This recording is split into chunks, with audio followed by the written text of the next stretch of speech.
हरिओम आत्मीय भक्तजनों, सप्रेम जय श्री हरि।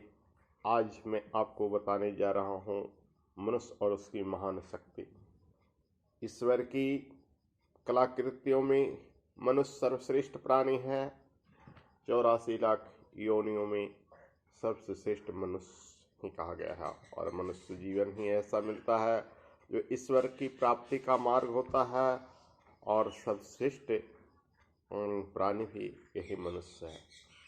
परमाणु शक्ति के संबंध में आधुनिक वैज्ञानिकों का कथन है कि जब उसकी संपूर्ण जानकारी मनुष्य को हो जाएगी तो सारे ग्रह नक्षत्र की दूरी ऐसी हो जाएगी जैसे पृथ्वी पर एक गांव से दूसरा गांव, किंतु उसकी जानकारी का अधिष्ठाता भी मनुष्य ही है। अतः उसकी शक्ति का अनुमान लगाना भी असंभव है। मनुष्य में वह सारी शक्तियां विद्वान है जिनसे इस संसार का विनाश भी हो सकता है और इस संसार का निर्माण भी हो सकता है। इसका एक छोटा सा रूप ईश्वरम धरती को देखते हैं। मनुष्य विधाता की रचना का सर्वश्रेष्ठ चमत्कारिक प्राणी है। अव्यवस्थित धरती को सुव्यवस्थित रूप देने श्रेय उसे ही प्राप्त है। ज्ञान, विज्ञान, भाषा, लिपि, स्वर आदि की जो विशेषताएं उसे प्राप्त है, उसे निस्संदेह उसकी महत्ता प्रतिपादित होती है। मनुष्य संसार का समग्र और संपन्न प्राणी है। महर्षि व्यास ने इस संबंध में अपना मत प्रकट करते हुए लिखा है, गुह्यम ब्रह्म तदिद ब्रह्मी नहीं मानुषा श्रेष्ठम ही किंचित। मैं बड़े भेद की बात तुम्हें बताता हूँ कि मनुष्य से बढ़कर इस संसार में और कुछ भी नहीं है। वह सर्वशक्ति संपन्न है, जहाँ चाहे उलट फेर कर दे, जहाँ चाहे युद्ध मार काट कर दे। जी में आए तो शांति और सुव्यवस्था स्थापित कर दे। कोई भी ऐसा कार्य नहीं है जो मनुष्य की सामर्थ्य से बाहर है। धन, पद, यश आदि वैभव ऐसा नहीं है जिसे वह प्राप्त नहीं कर सकता है। भगवान राम और कृष्ण मनुष्य थे, किंतु उन्होंने अपनी शक्तियों को उत्कर्ष किया और नर से नारायण बनकर विश्व में पूजे जाने लगे। मनुष्य अपने पौरुष, विद्या, बुद्धि और बल से वैभव प्राप्त कर सकता है, देवत्व को प्राप्त कर सकता है और देवत्व की उच्च कक्षा में प्रतिष्ठित हो सकता है। भगवान बुद्ध एक राजकुमार थे। वह भी जब घर से निकलकर सन्यास्त हो गए तो महात्मा बुद्ध कहलाए, लेकिन जब इस संसार से प्रयाण कर गए लोगों को शिक्षा में ज्ञान देकर तो महात्मा बुद्ध भगवान बुद्ध हो गए। वह भी मनुष्य थे।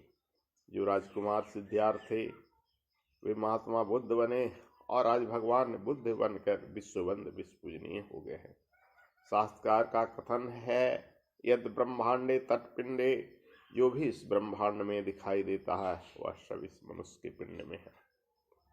मनुष्य दीनहीन और पददलित तभी तक है जब तक वह अपने को नहीं पहचानता है। तुलसीदास जी जब तक निकृष्ट जीवन व्यतीत करते रहे तब तक वे शोक संताप में डूबे रहे। किसी ने उन्हें जाना तक नहीं, लेकिन जैसे उनकी आंतरिक शक्तियां जागृत हुई, तुलसीदास का प्रज्ञा जागृत हुई, वे अमृत पुत्र हो गए और जन जन की वाणी में समा गए, संत बन गए, महाकवि बन गए। वाल्मीकि, अंगुलीमाल की कथाएं सभी जानते हैं। वे सामान्य प्राणी से महान प्राणी हुए। बिलमंगल सूरदास के नाम से प्रसिद्ध हुए। ये सब उनके मानवीय अंतःकरण में विकास ही सन्निहित है। वे शक्तियां, वह सामर्थ्य प्रत्येक मनुष्य में है। अंतर केवल इतना है कि लौकिक कामनाओं से घिरा हुआ मनुष्य इंसान लौकिक संभावनाओं तक विचार नहीं करता, वह पारलौकिक संभावनाओं की कल्पना नहीं करता है और इन भौतिक ऐसनाओं, वासनाओं, तृष्णाओं में जीता मरता खपता चला जाता है। जो इसे तिलांजलि दे देता है, जो इस व्रत को प्राप्त तिलांजलि देकर इस व्रत को प्राप्त कर लेता है, जो आत्म साक्षात कर लेता है, वह देवत्व को प्राप्त करता है। इसलिए मनुष्यों, अपनी सोई शक्तियों को जगाओ, अपने को पहचानो। हमारे गुरुदेव आचार्य पंडित श्री राम शर्माचार्य जी का कथन था, मनुष्य एक भटका हुआ देवता है। वह देवता ही मनुष्य रूप में इस मृतलोक में भटक रहा है। जिस दिन वह अपने आप को पहचान जाएगा, अपनी अंत प्रज्ञा को जगा लेगा, वह देवत्व को प्राप्त हो जाएगा और जन जन तक पूजनीय हो जाएगा। बस आज इतना ही। हरिओम तत्सत। जय श्री हरि। सभी को सुख शांति की समृद्धि की वर्षा हो, सब ईश्वरत्व को प्राप्त करें। हरिओम तत्सत। ओम।